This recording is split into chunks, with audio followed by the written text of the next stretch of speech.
Are you feeling tired? And gain a little bit weight? Struggle to find time to get enough sleep, to work out, and have your spending habits been out of control lately? I'm not here trying to sell you any bullshit products. I've been in the trenches. Sleep was a mess, training and diet was out of the window. I had credit card debts, and also I had really low confidence, and my dating life, yeah, it was freaking terrible. And honestly, that part of my life was freaking brutal. And all I found on the internet was lies from people trying to sell me their bullshit products. This video is the cold, hard truth of how to turn your shit around. No BS, no sales gimmick on how to fix your sleep, fix your health, fix your training, fix your diet, manage your money, and also, yes, how to improve your dating life. Why should you fix this part about your life, you're wondering? Well, both you and I know that you are capable of much more. And if you don't think you're capable of much more, then you can go ahead and click off this video, because this video is for people that don't want to settle for mediocre. This video is for people that want to be at 100% so they don't waste their freaking potential. We've all been there, right? At our bed, at our official bedtime. But instead of going to sleep, we are on our phone, scrolling on TikTok, searching for the last hit of dopamine, and suddenly regrets kicks in. You have just cut down your precious sleep time to a mere 5 hours now. Here's the thing, dogs may bark, kids might cry, and your alarm clock for your job is a non-negotiable. You can't really change that. You can't really control when you wake up, but you have full control over when you hit the sheets. So it's time to treat your bedtime like it's something sacred. No more phone during bedtimes. No more just one more video. None of that. Your bedtime is a non-negotiable. And if you're thinking, why even bother? Well, there's solid research now that have shown that sleep deprivation increases the risk of the big D word. Not that word, you filthy bastard. I'm talking about depression, so it's serious business. Yeah, and while other biohackers trying to sell you stuff like ice bath, saunas, red light therapy, or magical supplements that would change everything. Well, we are all neglecting what is most important, and all those things that I mentioned are completely useless if your sleep isn't in order. Proper sleep enhances everything. It enhances your sex drive, your mood, your testosterone, how sharp you feel in your mind, your performance, and your overall well-being. So commit to at least 7 hours of sleep every day, at least, and make it a non-negotiable. Because while everybody is searching for a magical pill that will grant them superpowers, you know where the real superpower is. It's waiting for you at the end of your day in your bed.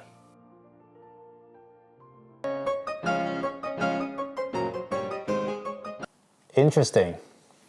Ever notice how diet groups are becoming like cults now? Many are making it their life mission to preach eating raw testicles and drinking liver smoothies or fast till they hallucinate. Freaking crazy. But it's not their fault, because we all want to be heard and we all want to feel good. It's those people that I call cult leaders that are spreading a lot of misinformation. These cult leaders, even though they are trying to spread a good message, they are misleading people. They are making people think that it's only one way to eat, which is not true. And they're giving out a lot of BS information.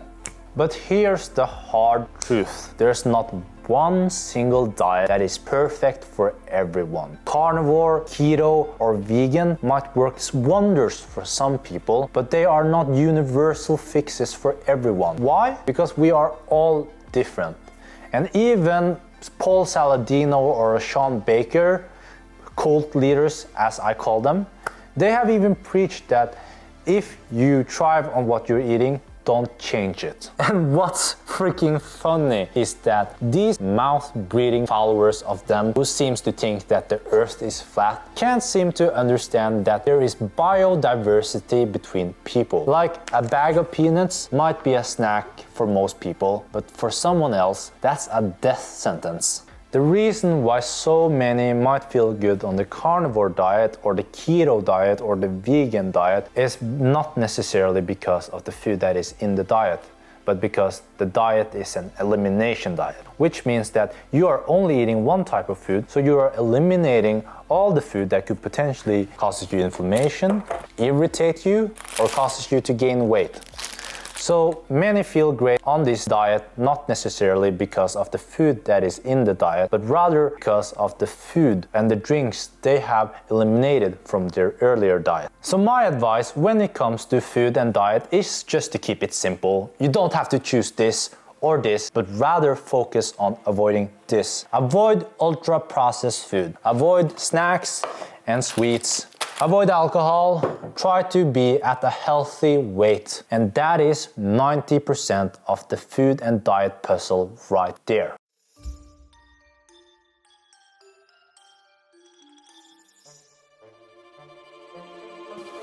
Wait, this isn't what it looks like. This is actually a supplement. One of the very few I recommend.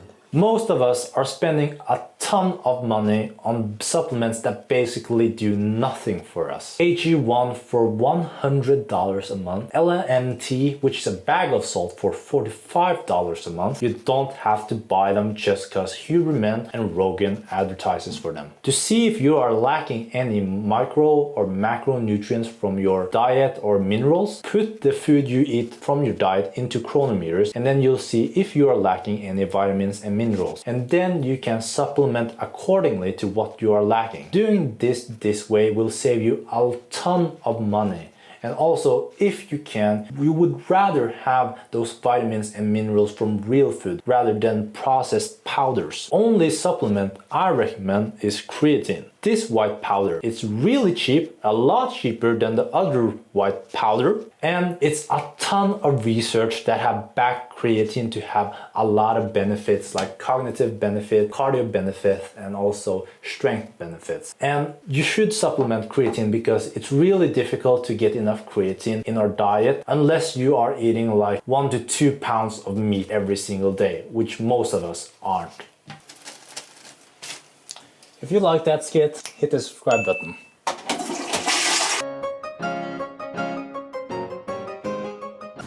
$67, $68, $69. 69 reps, that's the magic number for hypertrophy gains. So I'm 180 pounds right now, and this is the most I've enjoyed training throughout my whole life. I used to be 200 pounds back in my uni days. That's when I was most muscular. But I also used to weigh 155 pounds. That was also during my uni days, and I wasn't exercising at all. During my uni days, I struggled to stay consistent with training. I was falling in and out of training all the time. And for this last 3 years have been a period of my life where I've been most consistent with my training. And the reason for that is because instead of doing what everybody else is doing, I'm just focusing on doing what I like and what I enjoy. So right now, I'm just doing HIIT training and a lot of sport. And that have helped me stay consistent with exercising every week, 4 times a week. When it comes to training, doing something you like versus having to drag yourself to the gym because summer's in 2 months and you are trying to make your last 2 abs pop before summer. Whether it's bodybuilding training, powerlifting, CrossFit, calisthenics, or just doing jiu-jitsu, finding something you enjoy doing will help you stay consistent over time. And in the long run, will make you a lot more happy. And the key is to do it over time. It's important to stick with it because exercising regularly is great for your mood, great for your hormones, your libidos. It's overall great for your physical and mental health. And remember, what we digest of information can either motivate us or demotivate us. When it comes to doing something consistent over time, the most important thing isn't to find motivation, but actually to avoid being demotivated. And it might be demotivating for you to continue to lose weight when you are constantly exposed to the top 1% of the fitness industry. Because as humans, it's very natural for us to compare ourselves with others. That's why us men, when we are exposed to other peckers, we start in our mind to compare our peckers with theirs, even though there's nothing we can do about it. Comparison is the thief of joy. Theodore Roosevelt. So, for you to stay consistent with training, you need to avoid comparing yourself with others. So, what you need to do is, instead of having progress based on looks, you need to have progress based on numbers. Numbers like how many pounds you have lost. Numbers like how fast you can run a mile now compared to what you did. Numbers like how many sessions you have had this last month. Following numbers will help you stay consistent over time, much more than following progress based on looks. And numbers are something you can control. Looks aren't. You can't control other people's genetics. You can't control if they take gear or not, and you can't control if they are manipulating lighting or not. But you can control your own numbers. So following your progress based on numbers will help you stay more consistent over time. I guarantee you that.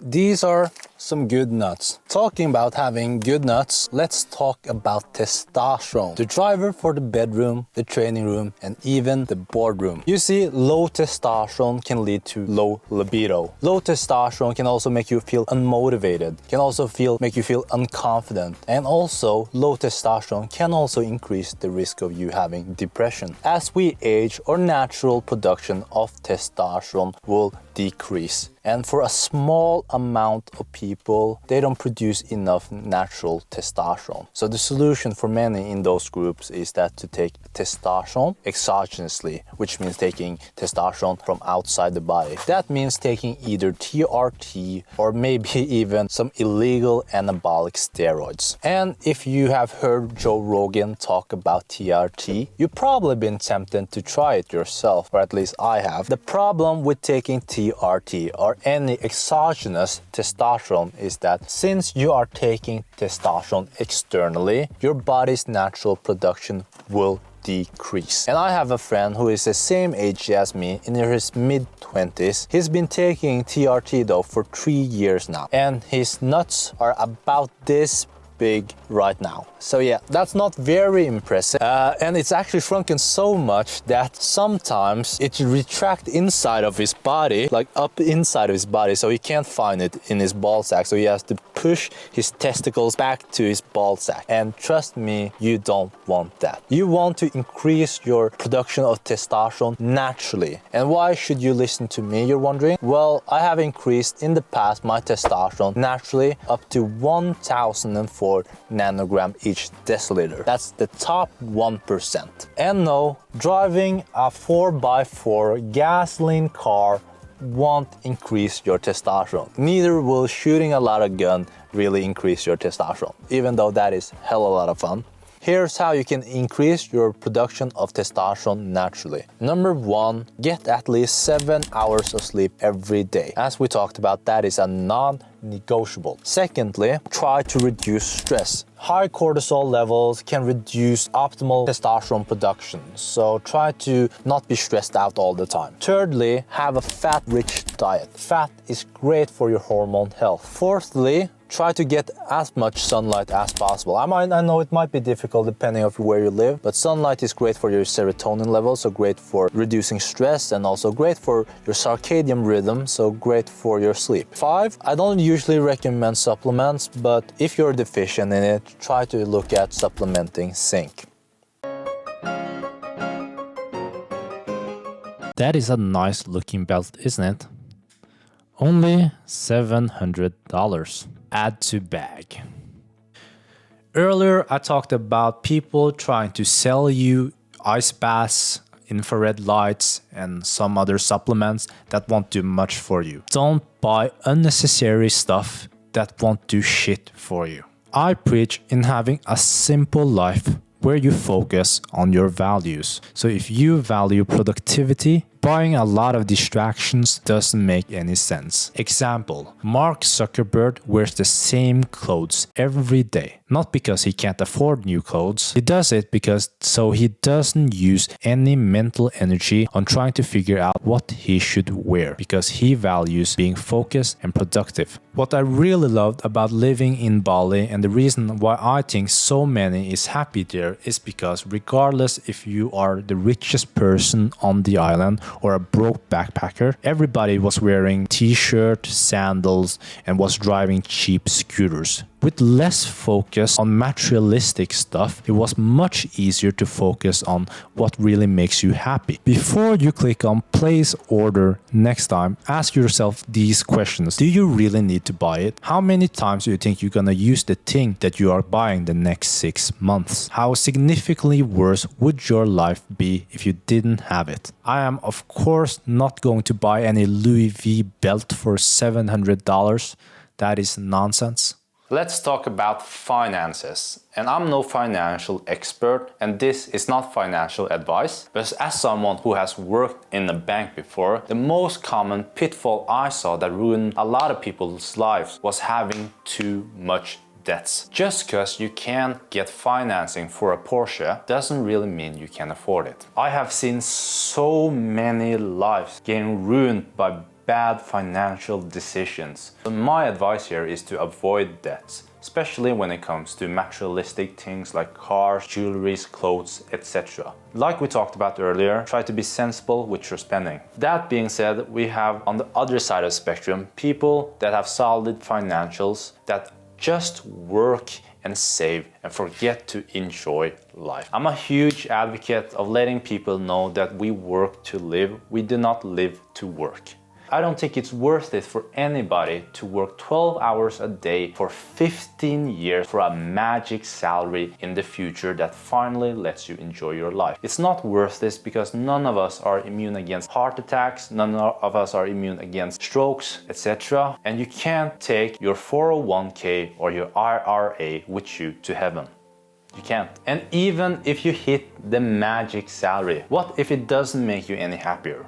Then you have just wasted 15 years of your life. That's a massive loss. A bet I'm not willing to take because it's too much in play, regardless of the price. When it comes to money and happiness, studies have now shown that after a certain point, which is right here, happiness and money stop correlating, as you can see in my beautiful illustration. And that point right there is no more than twice the national average. So what the study is basically saying that regardless if you're a millionaire or a billionaire even, that doesn't necessarily mean that you're more happy than someone who earns 100k a year. And getting here is much easier and much more realistic than getting here or here. And you can get here without devoting tons of years of your life. And wealth is subjective. You'd be amazed of how many people I've met while traveling that is so happy with having so little. And while I also have friends in Bali that is now chronically depressed because their crypto portfolio now is worth 8 figures and not 9 figures as it used to be. So listen, rich people, they're not immune against depression, they're not immune against trauma, and ironically enough, they're not immune against feeling a lack of worth. Rich and famous people, they hang themselves also. So my point is that money helps, but it's not everything. When it comes to renting versus owning a house, a lot of people in their mid-20s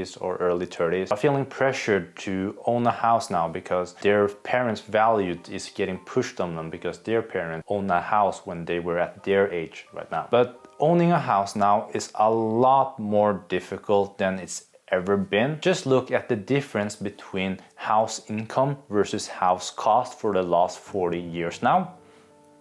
So, if you feel hopeless now because you don't own a house yet, just remember this. Renting is not money thrown out the window. Renting is freedom. Renting is you not have to worry about if there's a leak in the bathroom. Renting is you being able to pack your bag and move to a different city or a different country when you want to. When I was 21, I was single, so for my birthday, my friend gave me this book. I know, fading, right? He told me that this book changed his life. Don't you freaking hate it when people are trying to shove down their book down your throat? I do. And this book do have great reviews and the author have written many bestsellers. Personally for me, this book is one of the worst books I've ever read. When it comes to books, I am not gonna lie, I get a distaste for reading when I see long book list recommendation. Like Chris Williamson's book list is a recommendation of 100 books. Just the idea of the time it would take me to read all those books gives me freaking anxiety and makes me want to avoid reading altogether.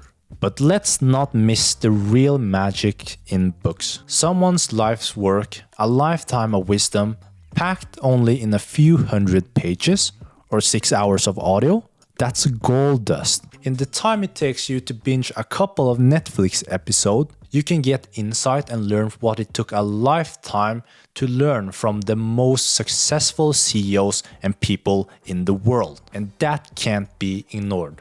So if you don't read, you are leaving too much on the table. And if you're like me who have dyslexia and ADHD, audiobooks are game changers. Do it while you're walking your dog or you're sipping on your morning coffee and mark down what's important and the valuable lessons from the book. And then maybe get a tattoo out of it. But in all seriousness, 6 hours could shift your entire perspective, save you a world of time and hassle in the future. And if you reckon you are too busy, let's get real, you're not. Our screen time stats shows that we are spending a ridiculous amount of time on basically nothing like TikTok and IG. Use that time instead to plug on an audiobook and in a week it might have changed your freaking life. Mine did. After this book. Ignoring the wisdom in books when they are so easy to access is like turning down a winning lottery ticket. Don't be that person.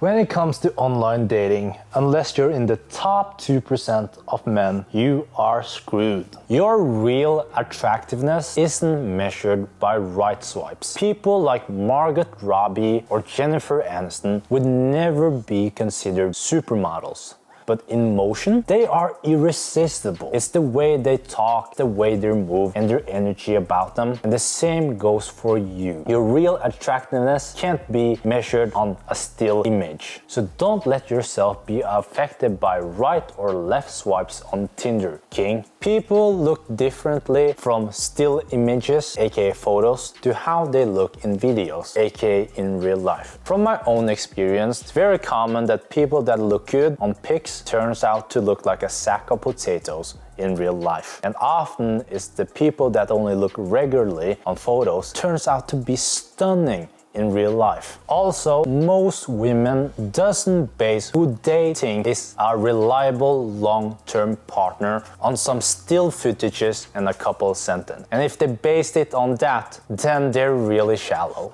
And they are not long-term material, not by a long shot. Let's talk about something I've coined for the app delusion, which basically says that women are a lot more picky on dating apps or online dating than what they would be in real life. Because on online dating, you gotta be above 6 feet. You gotta, of course, be non-married. You have to have a 6-figure salary, that's a given. And you gotta be in shape too. You know how much percent of male is qualified for all those things? 0.32%. That's a fact. I checked that. And in real life, it's not that one-dimensional. I got mates, average Joes, that is constantly pulling 9 and 10s. And you know where they're doing that? Not online. They're doing that in real life. All right, imagine your life as a bridge. For it to be strong and solid and for it to not collapse, it needs strong pillars holding it together. Pillars of finances, pillars of sleep, exercise, testosterone, diet, books, and dating.